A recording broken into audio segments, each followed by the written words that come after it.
नमस्कार. ठरलं तर मग ह्या मालिकेमध्ये आपण पाहत आहोत सगळेजण रक्षाबंधन सेलिब्रेट करण्यासाठी सकाळी सकाळी तयार होऊन आलेले असतात आणि सगळ्यांची लगबग चालू असते. इकडे सायलीची पण पाठ मांडून रांगोळी काढायची लगबग सुरू होते. पूर्ण आजी खूप चिडलेली असते. तिथे तिच्यावर जोरात ओरडते, सायली हे काय करत आहेस तू? तेव्हा सायली खूप घाबरते. आता काय चूक केली मी? माझ्यावरती आजी एवढं जोरात चिडला आहे, काय झालं आहे? म्हणून ती घाबरते. लगेच आजीला जाऊन विचारते, माझं काही चुकलं का? तेव्हा आजी म्हणते, हो तुझीच तर खरी चूक आहे, तुझ्यामुळेच तर. तेव्हा ती घाबरते. काय झालं आजी, मला सांगता का? मी नक्की काय चूक केली आहे, मला तेच कळून राहिले. सगळेजण घाबरलेले असतात. सायलीवर आजी इतकी चिडली आहे. अस्मिता आणि प्रिया मात्र फार खुश असतात आजी एवढी चिडलेली सायलीवरती पाहून. आणि आजी म्हणते, ज्या बहीण भावाचा रक्षाबंधनचा सण आहे त्यातली बहीण मोबाईलमध्ये डोकं खुपसून बसली आहे आणि तू इथे मेहनत करून रांगोळी काढत आहे. तुझा काय अधिकार रांगोळी काढण्याचा? ज्या बहिणीला भावांना ओवाळायचं असतं तिने इथे रांगोळी काढायला हवी, तू नाही. तू लाडवून ठेवलं आहे तुझ्या नंदेला. तुझी ही सगळ्यात मोठी चूक आणि गुन्हा समज हवं तर. असं म्हणत आजी आता आपल्या सायलीवर रागवू लागते आणि सगळेजण इकडे अस्मिताकडे पाहत असतात. अस्मिता मात्र एकदम दगडावानी बसलेली असते आणि सगळेजण तिला म्हणतात, तू जा ग रांगोळी काढायला. आजी एवढी चिडली ना तरी ती निबरगट्ट हालायलाच तयार नाही. नाही नाही मी नाही जाणार असं म्हणू लागते. आजी तिच्यावर रागवते, तू रांगोळी काढायला पाहिजे इथे. तेव्हा ती सांगते, आजी रांगोळी काढली की माझ्या हाताला चिकटते, माझे हात खराब होतात, मी नाही काढणार. तेव्हा ह्या तिच्या वाक्यावरती सगळेजण फिदी फिदी हसायला लागतात. अश्विनला तर फारच हसायला येतं.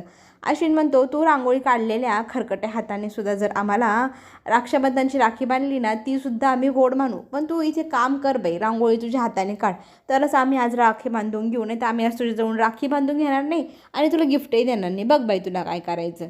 आणि सगळेजण हसत असतात. आजी तिच्याकडे रागारागाने पाहते आणि तिला रांगोळी काढायला सांगते. तितक्यात रविराजेही म्हणू लागतात, बाळा काढ बाळा, तुझे आज रक्षाबंधन आहे ना, भावांचा बहिणीचा स्पेशल दिवस असतो. आणि मग सायलीला आजी धमकी देते, या दोघींना तू रांगोळी काढण्यात जर मदत केली तर गाठ तुझी माझ्याशी आहे, अजिबात मदत करायची नाही असं सांगून आजी त्यांच्यासमोर काठी ठोकत उभी असते आणि अस्मिताला रांगोळी काढायला लावते. आणि रविराज तन्वीलाही म्हणतो, बाळा अस्मिता ताईला मदत कर बाळा.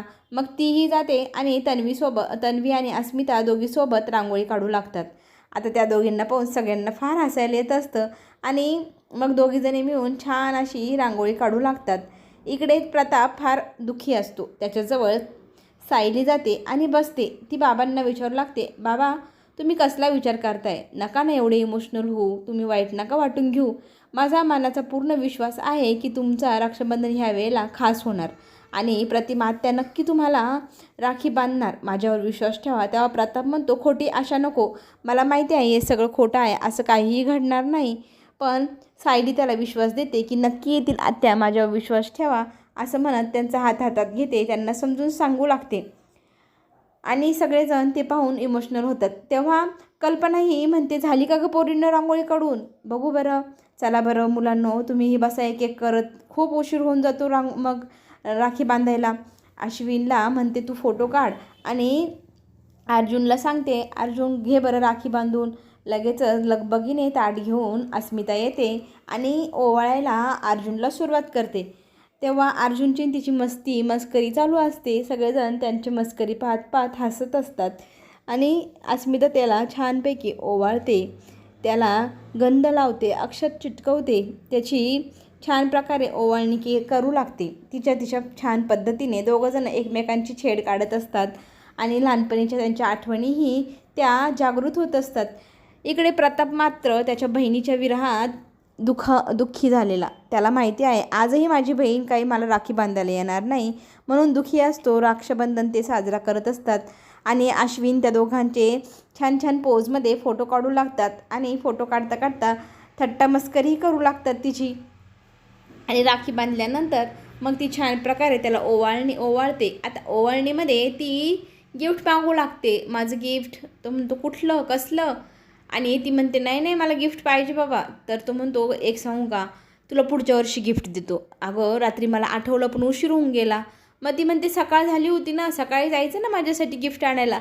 तेव्हा तो म्हणतो खरंच मी विसरून गेलो, तुला मी नंतर गिफ्ट देईल, आत्ता पेंडिंग ठेव माझं गिफ्ट. ती म्हणते नाही नाही, मग मी इथून पुढे तुम्हाला दोघांनाही राखी बांधणार नाही, अश्विन तुलाही नाही बांधणार. थट्टा मस्करी त्यांची चालू असते. आणि रविराज मग म्हणतो आता बहिणीला जास्त छळू नको, दे बरं तिचं गिफ्ट तिला. मग तो त्याच्या खिशातनं एक गिफ्ट काढतो आणि तिच्या हातात टेकवतो आणि ती म्हणते एवढंसं गिफ्ट, मला नको हे गिफ्ट, धर तुझं गिफ्ट.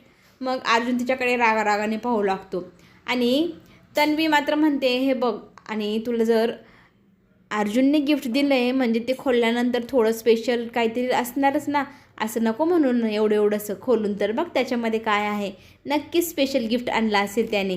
असं म्हटल्यानंतर लगेचच मग तिला तो म्हणतो आधी खोलून तर बघ.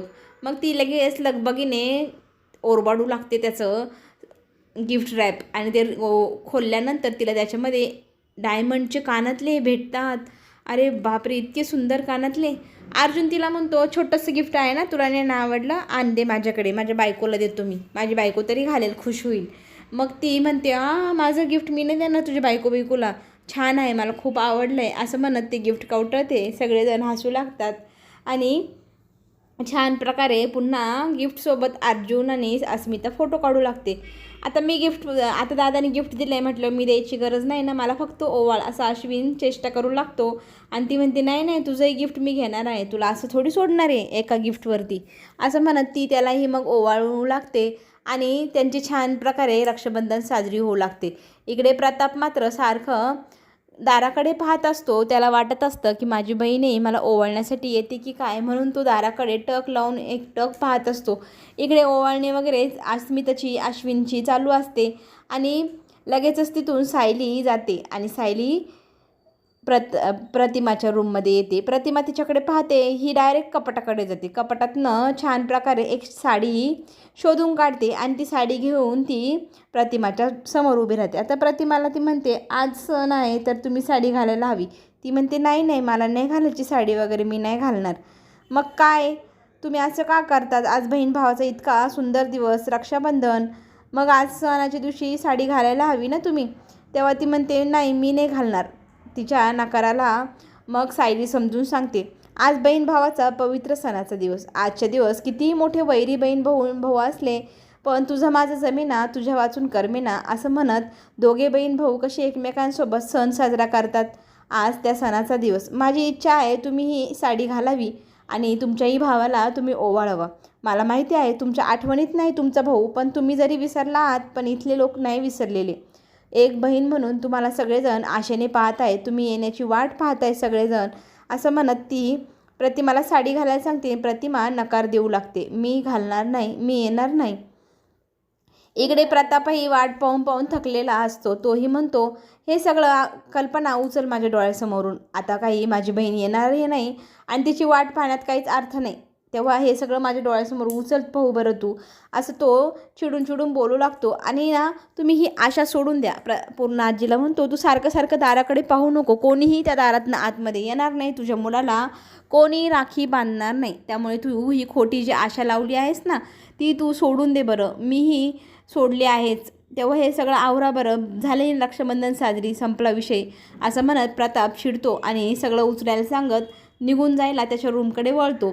इकडे त्याची पाठ वळल्या दारातनं सायली येते प्रतिमा आत्याला घेऊन आणि प्रतिमा आत्याला आलेलं पाहून सगळेजण आश्चर्यचकित होऊ लागतात. फायनली प्रतिमा तिथे आली आहे ते पाहून सगळ्यांना आनंद होतो. आता बहीण जरी भावाला विसरली असेल पण भाऊ तर बहिणीला विसरलेला नाही ना, असं म्हणत सायली प्रतिमा आत्याला घेऊन येते आणि म्हणते तुमची बहीण तुम्हाला राखी बांधायला आली आहे. हे ऐकल्यानंतर प्रताप मागे वळून पाहतो. खरंच इतक्या सुंदर प्रकारे सायली प्रतिमाला तयार करून घेऊन आलेली असते. पूर्ण आजीला इतका आनंद होतो, माझी प्रतिमा आली म्हणून तिच्याकडे कौतुकाने पाहू लागते. प्रतापलाही डोळे भरून येतात. इतक्या वर्षांचा वनवास संपला, कितीतरी वर्षांनी माझी बहीण आली आहे, मला राखी बांधणार, या गोष्टीचा आनंद त्याला खूप झालेला असतो. घरातली प्रत्येक व्यक्तीला त्या गोष्टीचं आश्चर्य वाटतं की फायनली प्रतिमा आत्या आपल्या भावाला राखी बांधायला आली आहे म्हटल्यानंतर. जरी तिला तिचा भूतकाळ आठवत नसला तरी ती सायलीने सांगितले म्हणून आली आहे बहीण भावाला राखी बांधायला. मग सगळेजण कौतुकाने तिच्याकडे पाहू लागतात. सगळ्यांना आनंद झालेला असतो आणि लगेच रविराज प्रतापला म्हणतो, बघ बाबा, ह्या वेळेलाही तुझी सून जिंकली, तुला हरवलं तिने. त्याचंच कल्पना म्हणते, बसा बरं तुम्ही पाटावरती, आता तुम्हाला राखी बांधायला तुमची बहीण पण आली आहे म्हटल्यावरती सायली तिच्यासमोर ताट घेऊन जाते आणि प्रतिमा त्या ताटाकडे एकटक पाहते आणि तिला विचारते, तुम्हाला तुमच्या भावाची आठवण आहे का, येते का काहीतरी स्मृती परत. ती मांडो लावून नकार देऊ लागते आणि आता सगळ्यांना असं वाटतंय की ही राखी बांधणार नाही, म्हणून सगळेजण पुन्हा हिरमोड झाल्यासारखा चेहरा करून उभे असतात. सायली त्यांना आठवण देत असते, जरी तुम्ही विसरला आहात पण इथले सगळेजण सांगताय ना, इथे तुमचे कितीतरी वर्षांपासून सगळेजण रक्षाबंधनसाठी वाट पाहताय. तेव्हा प्रताप पुन्हा एकदा वचन देतो मी तुला, तू जरी मला भाऊ म्हणून विसरले असशील पण मी नाही विसरलो तुला, मी तुझं रक्षण आयुष्यभर करेल असं म्हणून तिला आश्वासन देत असतो आणि मला राखी बांध असंही म्हणतो. पण प्रतिमा काही प्रतिसाद देत नाही. पाहिल्यानंतर त्याचाही हिरमोड होतो, त्याच्या डोळ्यात अश्रू येतात. प्रतिमा त्याच्या डोळ्यातले अश्रू पाहते. सगळ्यांना वाईट वाटतं की एवढं इथपर्यंत येऊनही प्रतिमा राखी बांधण्यासाठी, भावाला ओळख देण्यासाठी नकार देते म्हटल्यावरती सगळेजण त्यांच्याकडे दोघांकडे पाहत असतात आणि इकडे प्रतापच्या डोळ्यामध्ये अश्रू पाहून प्रतिमाला खूप वाईट वाटतं. मग ती सायलीकडे पाहते. सायलीच्या हातातलं ते ताट ती तिच्याकडे घेऊ लागते आणि ते ताट तिने घेतल्यानंतर सगळ्यांना खूप आनंद होतो आणि सगळेजण आनंदाने मग त्या दोघांकडे पाहू लागतात.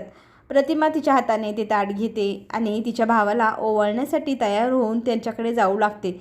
हे पाहून प्रत्येकाला आनंद होत असतो. प्रत्येकाच्या डोळ्यातनं टपटप अश्रू गळत असतात. प्रतापला तर कितीतरी वर्षांनी हा क्षण त्याच्या नशिबाला आला आहे म्हणून इतका आनंद झालेला असतो.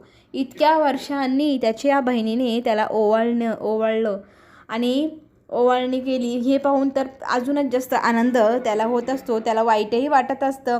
किती वर्षांनी हा दिवस त्याच्या नशिबी आला आहे, किती दिवसांनी हा वनवास संपला आहे म्हणून प्रत्येकजण आनंदी असतात. आणि इकडे प्रताप ओवाळणी करून घेत असताना खूप आभार मानतो प्रतिमाचे की तुम्हाला ओवाळलं म्हणून, आणि ती ओवाळत असते तिच्या भावाला. तिच्याही डोळ्यात आता पाणी येऊ लागतं आणि सगळ्यांना आनंद होतो की प्रतिमा आत्याने आपल्या बाबांना ओवाळले म्हटल्यावर अस्मिताही आश्चर्य करत असते. आजीलाही खूप आनंद होतो.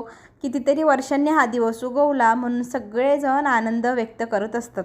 प्रतिमा मग राखी घेते. राखीकडे बघते. कितीतरी दिवसांनी त्या दोऱ्याला तिने हात लावलेला पण तिला काहीही आठवत नाही आणि ती तिच्या भावाच्या हातावरती मग ती राखी बांधू लागते.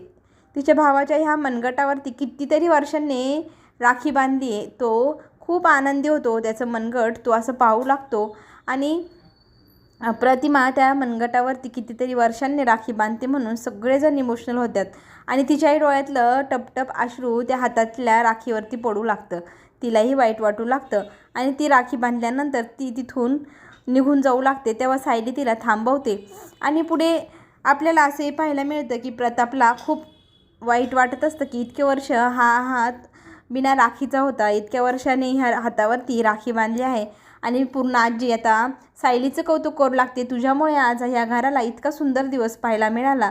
खऱ्या अर्थाने ह्या घराचं रक्षण करणारी व्यक्ती आता मी तुला मानतोय आणि तुझ्यामुळेच ह्या घराचं रक्षण होतं. या घरात प्रत्येक सण साजरा होतोय, आनंद ह्या घराला तू देती म्हणून तुझ्या हातावर मी राखी बांधते असं म्हणत राखी आजी तिच्या हातावर बांधते आणि तिच्या पाठीवर कौतुकाची थाप देते. पुढे जे काय होईल ते पाहणं रंजक ठरणार. ते पाहण्यासाठी आपण चॅनलला नक्की सबस्क्राईब करा, लाईक करा म्हणजे नवनवीन व्हिडिओ तुमच्यापर्यंत लवकर पोहोचेल. धन्यवाद.